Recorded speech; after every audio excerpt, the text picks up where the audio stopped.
জয়রাম। গুরু শক্তি মন্ত্র শিক্ষা চ্যানেল থেকে আপনাদের সবাইকে সুস্বাগতম। দূরে কিংবা কাছে যে যেখান থেকে চ্যানেলটা দেখছেন, আশা রাখছি আপনারা ভালো সুস্থ আছেন। আপনাদের ভালো সুস্থতাকে একান্ত কামনা করি। আজকে আপনাদের মাঝে একটা বিষয় তুলে ধরছি, বন্ধন কাটা বা বিবাহ বন কাটা। যদি কারোর বিবাহ বন করা থাকে বা অন্যরকম নানান বন থাকে, সেগুলো এই বন কাটা মন্ত্র দিয়ে কেটে যাবে অনায়াসে।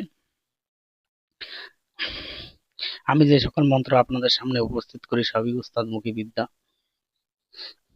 স্বয়ংসিদ্ধ মন্ত্র। মন্ত্র সিদ্ধি করা কোনো দরকার নাই, খালি মন্ত্রটা ভালো করে মুখস্থ করে নেবা। শনি মঙ্গলবার অমাবস্যা পূর্ণিমার দিকে মন্ত্র মুখস্থ হলে মন্ত্র কাজ করবে।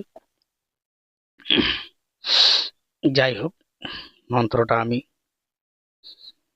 স্ক্রিনে লিখে দিচ্ছি, তোমরা স্ক্রিন থেকে দেখে লিখে নেবা। মন্ত্রটা আমি একবার বলে দিচ্ছি। রামে জুড়িল আসন, সীতায় দিল টান, বন বন্ধন কাটিবার লাগিল সীতা, হইল কম্পমান। এই বন কাটে সীতা, ওই বন কাটে, রাম লক্ষণে বন কাটে, অমুকের অঙ্গে কুশবন কুশবন, নাগবন বিবাহ বন কাটে সীতার আজ্ঞে, দোহাই সীতার। এই ছিল মন্ত্র। মন্ত্র মুখস্থ হলেই মন্ত্র কাজ করবে। এবার আসি মন্ত্রের প্রয়োগ বিধিতে। একটা লাল আসনের পরে ফের রোগীরে বসিয়ে কাজ করতে হবে। প্রথমে পঞ্চদেবতার নামে একটা ভোগ দিতে হবে। সামনে ভোগ দিয়ে তার সাইডে রুগীরে বসাবা লাল আসনের পরে।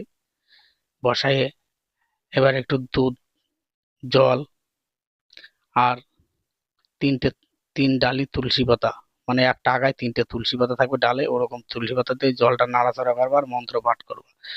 আর মন্ত্র পাঠ করার মন্ত্র শেষে একবার করে ওই রুগীর গায়ে জল ছিটা দেবা। এইভাবে 7 বার বলে 7 বার ওই রুগীর গায়ে জল ছিটা দেবা। তাহলে রুগীর গায়ে যেরকমই বন্ধন করা থাক, বিবাহ বন, নাগ বন, ফাঁস বন, সব কেটে যাবে। এই ছিল এই মন্ত্রের প্রয়োগ বিধি। যদি এই চ্যানেলটা ভালো লাগে, চ্যানেলটাকে লাইক শেয়ার করবা। লাইক শেয়ার করে কাজ করো, তোমাদের কাজ হবে।